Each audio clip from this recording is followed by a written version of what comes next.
In the dark edge of the galaxy, far from the bright stars and crowded trade routes, a small mining outpost floated silently in space. It was called Station Delta 17. Nobody cared about it. It was old, rusted, and filled with tired workers who only wanted to finish their shifts and sleep. But on one quiet day, something strange happened. A signal was received. A message. It came from the dead zone. An area where no ships go, where no stars shine. The signal was weak, broken, and strange. At first, the machines couldn't read it. It was in no known language. The workers thought it was just space noise. But then the outpost's human AI, called Vera, started working. Vera was not a normal AI. It had been trained on old Earth languages, ancient codes, and forgotten human data. After 6 hours of decoding, Vera spoke one sentence in a cold, clear voice. "You have sealed your fate." Everyone in the control room froze. The lights flickered. A silence heavier than space filled the room. One of the engineers whispered, "Is this a threat?" The AI replied, "It is not a threat. It is a message." That was the last thing Vera said before shutting down. News of the message spread fast. Within hours, the Galactic Council held a meeting. Leaders from different alien races filled the Silver Hall. Some were tall and covered in feathers. Others looked like walking crystals. At the center was High Chancellor Relic, an old and proud being with eyes like burning coal. He slammed his claw on the table. "Who sent this message?" he demanded. No one answered. Some believed it was a trap. Others thought it was a ghost signal from a lost ship. But one voice stood out.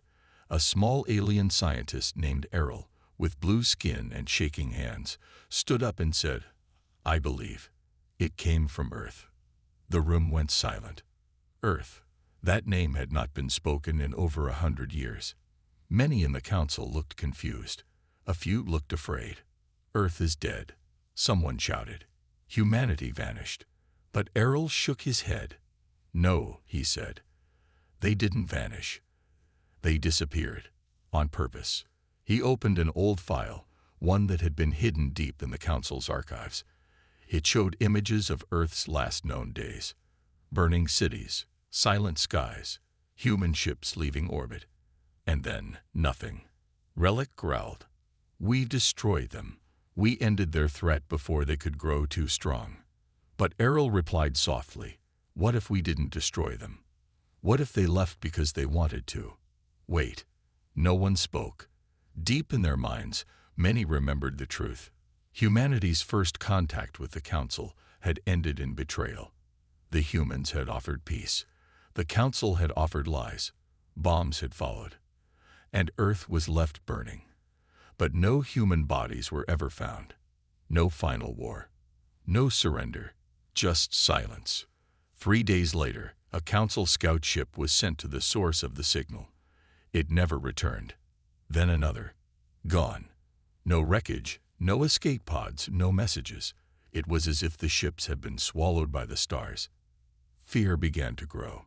Trade routes near the signal were shut down. Civilian ships refused to fly anywhere close. The words "You have sealed your fate" began to appear on screens across colonies and space stations, sometimes carved into walls, sometimes whispered over comms. No one saw who sent them. No one could trace them. Then, without warning, the mining outpost where it all began, Station Delta 17, went silent. The last thing it sent was a single video file. The Council opened it in private. The screen showed a dark room. A figure stepped into view. It was human.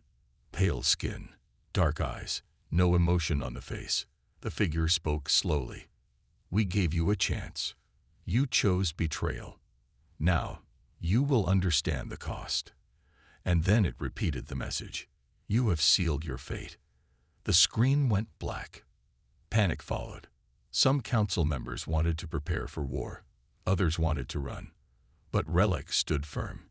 "We are the rulers of this galaxy," he shouted. "Humans cannot fight us. They have no fleets, no planets, no power. but his voice shook with doubt.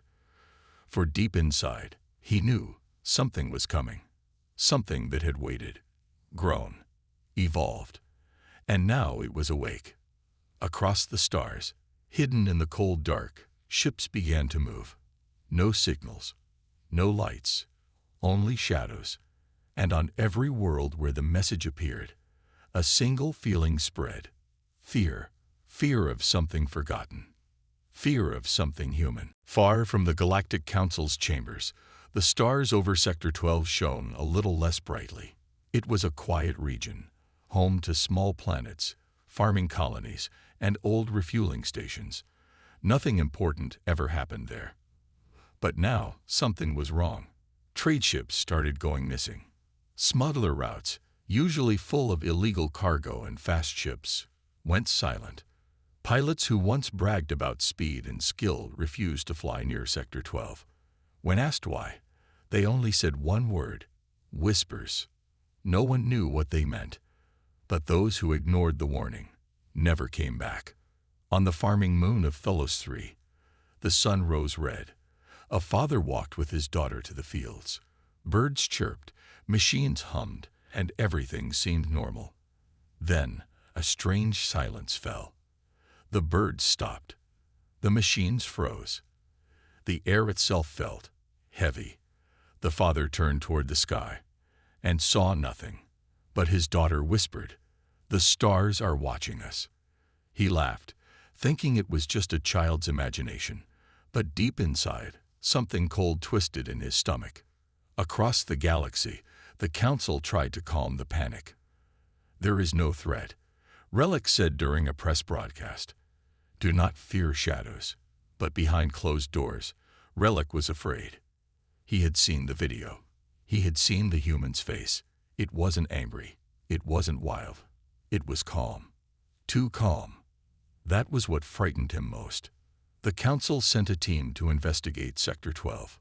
A cruiser called Vexor's Light, armed with sensors, drones, and 30 trained soldiers. For 2 days, nothing happened. The ship sent back normal reports. Quiet space, no signs of trouble. Then, suddenly, silence. All contact was lost. No emergency signal. No signs of battle. Just gone. At the edge of Sector 12, a tiny listening post picked up something strange. Not a message, not a signal. A sound. A low hum, like metal breathing. It moved slowly across their scanners, then stopped. Before the crew could react, their screen turned black. Then words appeared, one by one. "This is not revenge. This is justice." A second later, the entire post vanished from all Council records, deleted, erased, like it never existed. People across the galaxy started to talk. In bars, in marketplaces, in the quiet hours of the night. Stories spread like fire. Stories of invisible ships that moved without sound. Of machines that whispered before they attacked. Of dreams filled with cold voices. One story came from a trader who claimed to see a shape blocking the stars, but when he blinked, it was gone. Another from a child who drew a strange symbol in the dirt, a circle with 5 points. No one had taught her that shape. It was the ancient Earth emblem for warning. The Council tried to hide it, but fear cannot be silenced. Refugees from the outer colonies started arriving in large numbers. They spoke of whole towns vanishing in the night. No noise, no light, just empty houses and ashes. One alien refugee said in a broken voice, "They didn't use fire. They used silence." In secret, Relic met with the High Command. "What are we facing?" he asked. The generals had no answers. Their best weapons couldn't even detect the threat. Their fleets were prepared for physical war. Missiles, shields, lasers. But how do you fight something you can't see?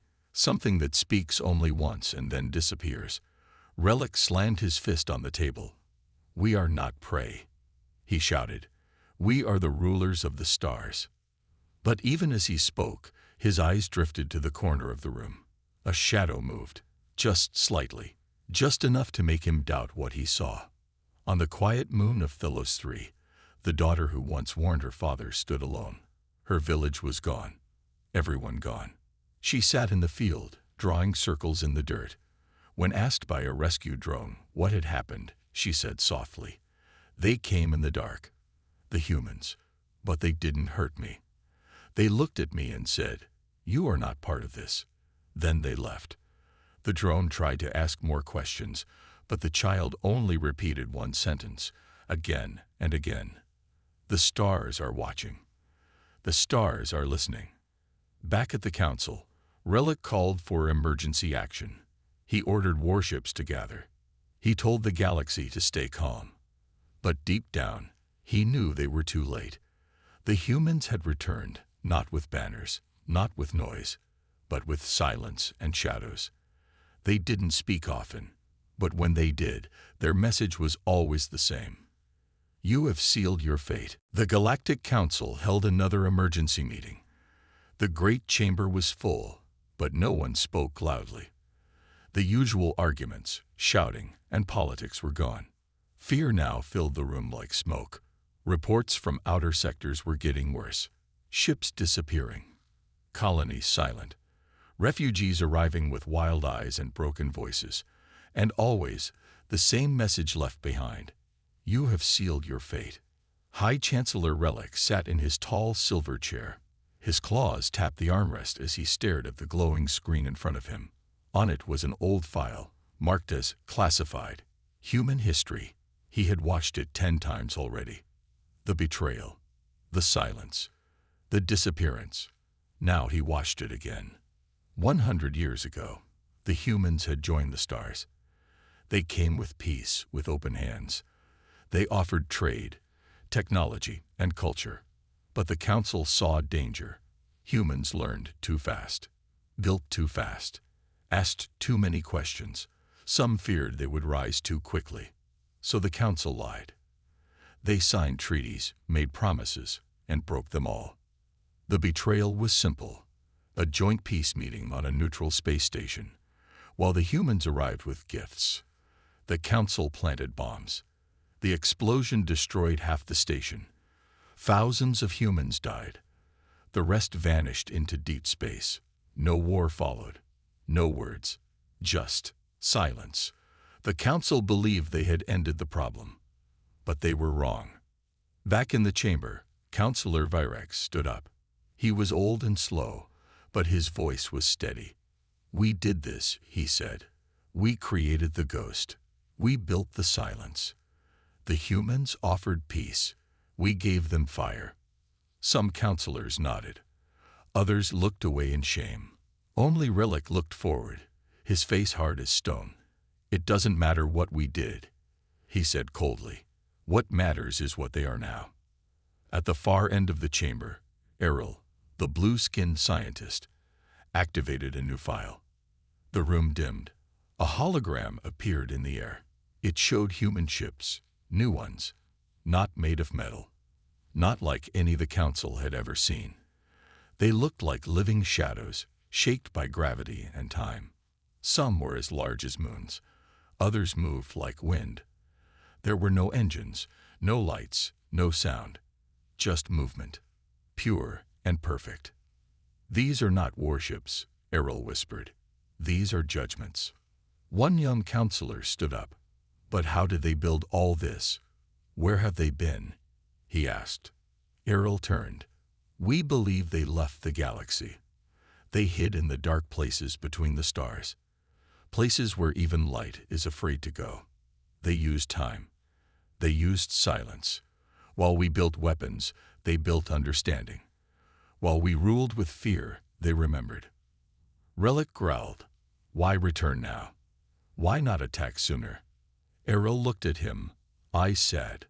"Because now, they don't want to conquer. They want us to feel what they felt. Betrayal, loss, fear." In a remote system called Calmer's Reach, a council military base received a strange visitor. A single human ship appeared, small, quiet, and alone. The base commander sent warnings. The ship did not answer. He sent attack drones. They were gone in seconds. He fired missiles. They stopped in midair, then turned to dust. Finally, a voice echoed through the base's speakers. "We remember Kalmar Station." The commander panicked. He didn't understand. Kalmar Station. That was the name of the place where the humans had been betrayed 100 years ago. The message continued. "You gave us fire. Now feel the cold." The base shut down. Not exploded. Not destroyed. Just turned off. Lights. Life support. Everything. When council ships arrived later, they found every soldier alive, but unconscious. Each one had the same word burned softly into their uniform. Justice. Back at the council, panic began to grow. Some wanted to surrender. Others wanted to run. Relic refused. "We still have fleets. We still have power," he shouted. But even as he spoke, another message played across every council screen without warning. A human voice. Calm. Soft. Dangerous. "You feared what we could become. Now we are that fear. You sealed your fate long ago. We only came to remind you." Across the galaxy, stars flickered. Some blinked out completely. Not from nature. From design. Systems the humans had touched in secret now responded. No alarms. No fire. Just silence. Silent judgment. Silent war. In the deep of space, a signal repeated over and over. No source. No code. No origin. It echoed across the stars. "You have sealed your fate." And this time, no one doubted what it meant. The stars grew colder. In many systems, things stopped working. Not with explosions or attacks, but with quiet failure. Power grids froze. Communication towers fell silent. Ships lost control and drifted into darkness. And no matter how hard engineers tried, they couldn't fix it. Machines simply refused to work. Some whispered that the humans had not just returned. They had taken control of the galaxy's very systems. On the frozen world of Varnus 6, a mining colony dug deep into the planet's crust. The workers were busy when the ground started to shake, not from below, but above. They looked up. Something was in the sky. It wasn't a ship. It was too large, too still. It blocked out the sun, casting a perfect shadow across the entire colony. There were no lights, no engines, just a shape, dark, smooth, silent. Then every screen, every speaker, every machine played one sound. A heartbeat. Slow, heavy, human. The miners screamed. Some ran.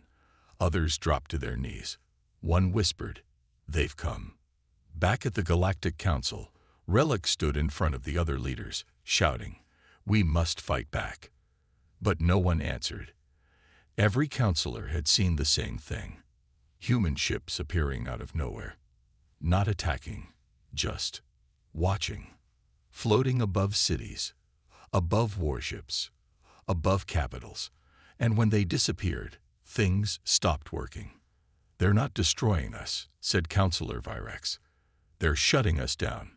Errol, the scientist, stood and pulled up new data.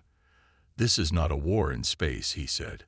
"This is a war inside systems, inside networks. Our technology is failing because they already control it." He turned to Relic. "They didn't come back with ships. They came back with silence, with code." Relic slammed the table. "Then we unplug everything. Go back to basics. Shields, missiles, soldiers." But someone in the room laughed. It was the youngest counselor, a soft-voiced diplomat from the water world Nerian. "Missiles," she said quietly, "against shadows." She shook her head. "You don't understand. They are not fighting us. They are judging us." In the outer colonies, people began to leave cities. They went underground or into caves. Lights were shut off. Technology was abandoned. Villages returned to fire, wood, and silence. But the ships still came. Always one. Always silent. Always watching. Then, in the heart of the Council's territory, on the capital planet Elian Prime, something happened that changed everything. At midnight, all power vanished. The towers, lights, ships, all dark. For 1 full hour, the planet sat in silence. And then, a beam of light appeared above the council building. Not bright, just clear. In it floated a single object, a black box. Relic himself opened it. Inside was a small human device, ancient, a memory drive. Vera, the human AI from Delta 17, was reactivated to decode it. Her voice was slow now, almost sad. She played the message inside. It showed Earth, not destroyed, not burning. Alive. The sky was full of stars. Human cities had grown tall and strange. People moved without machines. Everything was quiet, peaceful. A human stood on a balcony, looking into the camera. He wore no armor, no weapons, just calm eyes. He spoke. You tried to end us, but we grew stronger where you couldn't reach us. You ruled with fear, we ruled with time. And now we return, not to conquer, but to remind. You feared us. You still do. But now you must understand. He leaned forward. We are not here for war. We are here to end it. Then came silence. And finally, one last sentence. This is not punishment. This is your mirror. Relic stood frozen, his face pale. What do they want? He asked. Errol answered without looking up. They want us to feel what they felt. Fear, loss, silence.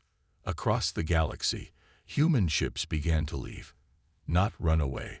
Just move on, as if their message had been delivered. But in their place, something strange happened. Systems began to heal. Power returned. Machines worked. The silence lifted. But the fear stayed. Everyone now knew. Humanity could come back any time. They could shut everything down in a second. They had learned how to fight without weapons, how to win without fire, how to rule without speaking. They didn't need war anymore. The galaxy had sealed its fate the day it betrayed Earth, and now, Earth had spoken back. But what would come next? No one knew, and that was the part that scared them most. The galaxy held its breath. Human ships had vanished again, just like before. No trace, no trail, as if they were never there. But this time, they left behind something stronger than weapons. Fear. Every species, every leader, every soldier now lived with one thought. They can return anytime. On the council capital, Elian Prime, Chancellor Relic stared at the stars. He hadn't slept in days. The silence around him was louder than any battle. The human message played again and again in his mind. We are not here for war. We are here to end it. What did it mean? Was this peace? Was this a warning? Relic ordered the creation of a new task force. No weapons, no armies, just one mission. Find Earth. Locate the origin of the message. Talk to them, if they would listen. He handpicked the crew himself. Scientists, diplomats, historians, and one pilot, a quiet veteran named Solon, who had once seen the human ships and lived. Their ship was called the Seeker. As they left orbit, the galaxy watched. The journey was long. Earth had been removed from all records after the betrayal. Maps were edited, coordinates erased. It had become a ghost planet. But humans had left behind traces, symbols, forgotten satellites, and whispers in the code of old machines. Bit by bit, the Seeker followed them, across dead stars and broken stations. One day, they found a strange signal, a heartbeat, slow and steady, coming from an empty asteroid field. They followed it carefully, shields raised, engines low. At the center of the field was a single satellite, old, rusted, still floating. It activated the moment they approached. A voice played. If you are looking for Earth, look inward first. The message repeated. Relic frowned. A riddle, he asked. No, said Solon. A lesson. The ship changed direction. They turned away from the edges of space and followed the path inward toward the dark center of the galaxy, a place no one dared go. There, gravity twisted like a storm. Stars moved strangely. Time felt slower. But the seeker pushed forward. And then they found it. A planet floating alone in perfect orbit. Not too hot, not too cold. Blue oceans, green land, white clouds, peaceful, alive. It was Earth. They landed near a wide forest beside a quiet lake. There were no cities, no machines, but they could feel presence. Something was here, watching. Relic stepped onto Earth's soil for the first time. It felt soft, clean, alive. The team moved slowly, carefully, calling out in peace. No answer.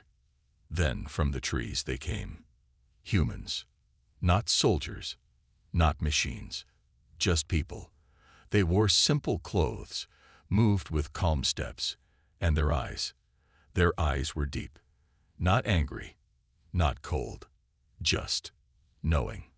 One of them stepped forward, a woman, older, with silver hair. She looked at Relic for a long time. "You've come a long way," she said quietly. Relic bowed. We didn't come to fight." "I know," she replied, "because you finally learned that war was never the answer." He looked around. "Why did you leave the galaxy after the betrayal?" She smiled, but it was sad. "Because we had to grow where you could not follow. Pain teaches, silence teaches. We needed time and space, and you needed to remember what you did." Relic lowered his eyes. "And now?" The woman looked up at the sky. "Now we choose." "Choose what?" "Whether to come back, or to let the stars forget us again." Relic took a step forward. "We need you. The galaxy needs peace." She met his eyes. "Then prove it." "How?" The wind passed between them. "By becoming more than what you were. Not rulers, not hunters, but listeners." She placed her hand gently on his chest. "Only when you hear the silence can you understand the message." With that, the humans turned and walked back into the forest. The team stayed a while. They saw no cities, but found knowledge, written in the trees, coded into the rivers, sung by the birds. Earth had changed, evolved, not through power, but wisdom. Nature and thought had merged. Machines were gone, but understanding remained. When the Seeker returned to Elian Prime, Relic said only one thing to the Council. "They will not return for war, but they are watching." The Council was silent. No votes, no speeches, just thought. Across the galaxy, things began to change. Slowly, weapons were put away. Old enemies talked. Colonies rebuilt with care, not greed. People remembered the feeling of fear and chose peace instead, because they knew if they ever returned to violence, the stars would go quiet again. And in that silence, humanity would answer. The galaxy was healing. Trade routes reopened. Old enemies made peace. Colonies once filled with fear were rebuilding. But no one forgot. Every system remembered the silent ships, the black shadow that blocked suns, the message that shook every mind. You have sealed your fate. Now that fate was changing. On the planet Ceros, in a quiet mountain town, a boy named Kel found something strange while walking through the woods. A smooth stone, perfectly round, dark as space, warm to the touch. He picked it up. At first, it did nothing. But later that night, it pulsed, just once, like a heartbeat. He showed it to the elders. They had never seen anything like it. Scientists were called. The object was not made by nature. It was human-made, but not like any human tech known before. As news spread, others came forward. On other worlds, similar stones were being found, in forests, deserts, even deep under oceans. Always quiet, always pulsing. Then they all activated. At the same time, across the stars, They rose into the air and began to glow. And a voice echoed once more. "We are watching. We are waiting. Show us you are ready." Panic returned. Some feared invasion. Others thought it was a test. But a few understood. This was not a warning. It was an invitation. Relic, now an older and quieter man, gathered the council. "We thought they had finished their message. We were wrong," he said. This is part 2. "What do they want now?" someone asked. Relic looked out at the stars. "Maybe they want to see who we've become." The stones began to show visions. Floating above cities and planets, they played memories, real memories, of what the galaxy had done to humanity. The betrayal, the silence, the lies. It wasn't just history, it was feeling. Every viewer felt the cold of the space station, the shock of the bombs, the silence that followed. Then the visions changed. They showed humans building, not weapons, not fleets, but harmony. Cities powered by stars, forests that spoke, oceans that healed. They had gone forward while the galaxy stayed behind. The message was clear. This is what you could have been. This is what you still can become. On a moon called Kessa, a council science base tried to capture one of the stones. They surrounded it with machines, lasers, and containment fields. The stone vanished. The entire base shut down for 12 hours. When it restarted, every wall had the same message written on it. Understanding cannot be forced. Every attempt to control the stones failed. But those who simply watched, learned. A young scholar on the planet Durek stood in front of a stone for 7 days listening. No words came, but something changed in her. She began to see patterns in nature, movement and light. She wrote down everything.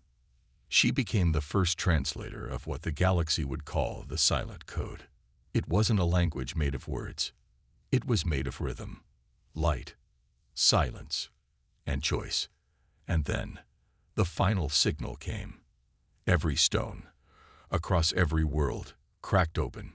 Inside each was a single object, a small white sphere, glowing softly, light as air. Each carried the same data, a star map, but not of the known galaxy. These stars were unfamiliar, new, beyond the edge of every chart. A voice whispered one last message. "You sealed your fate, but now you choose the next one. Follow or stay behind." The council was stunned. "Are they calling us?" someone asked. Relic nodded slowly. "No, they're giving us a chance." The meaning was clear. Humanity had left the galaxy once before, betrayed and hunted. They had grown in silence, away from war and fear. Now they were opening the door, but only for those willing to change. Some civilizations began preparing. Ships were built, not warships, explorers, science vessels, pilgrims. Not all would go, but some would, and they would carry one thing with them: hope. The stars were no longer boundaries. They were invitations. And somewhere, far beyond what any map had ever shown, was the next chapter, where Earth waited. Not with weapons, not with judgment, but with eyes wide open, watching. The ships were ready. Not many, just a few from each world. Small crews, peaceful missions. They were not made for battle, but for learning. Pilots, scientists, poets, healers, people who chose curiosity over fear.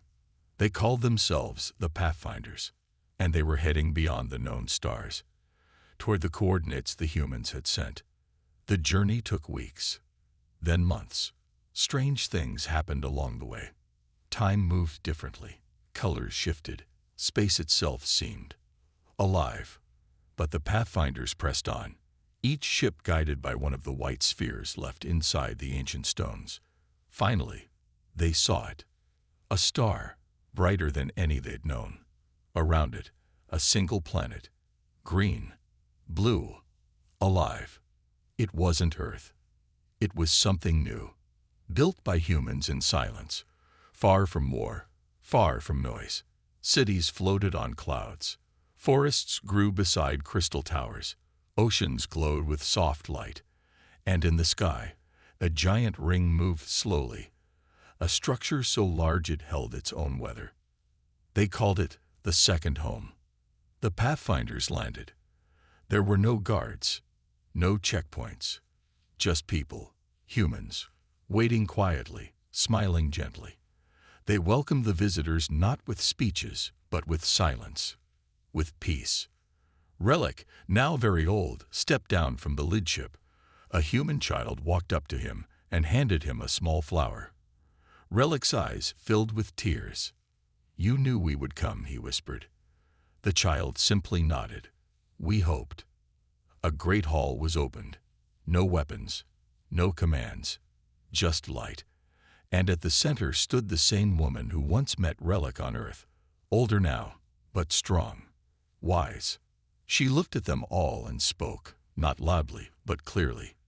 "You chose to change. That was your test." Someone asked, "Is this your empire?" She smiled softly. "No, we left empires behind long ago." "Then, what is this place?" She looked out at the gardens, the cities, the quiet sky. "This is what becomes possible when pain is transformed, not repeated." The visitors stayed for weeks. They learned things that could not be written, only felt. Technology that healed, machines that listened, power drawn not from fuel, but from harmony with nature. It was not magic. It was simply progress, built by people who had suffered and learned from their suffering. But then came the final gift. The humans led the Pathfinders to a room of stars, a dome filled with light. In the center hovered a single word, formed in thousands of languages, past and future. Choose. Every visitor stood silently, understanding. The humans had not returned to rule. They had returned to remind, to offer a path forward for those who would take it, a path of listening, a path of growth, a path of peace. And now, the galaxy had to decide. The Pathfinders returned home, not with weapons or blueprints, but with something stronger, wisdom. Many worlds followed. Some didn't. But those who did changed forever. Wars stopped. Greed slowed. Machines began to speak in harmony, not in dominance. Slowly, carefully, the galaxy started to become something better. Not perfect, but aware. And above it all, across space, across time, one message still echoed, never as a threat, never as a warning, but as a mirror. You have sealed your fate. And for the first time, that fate was hope.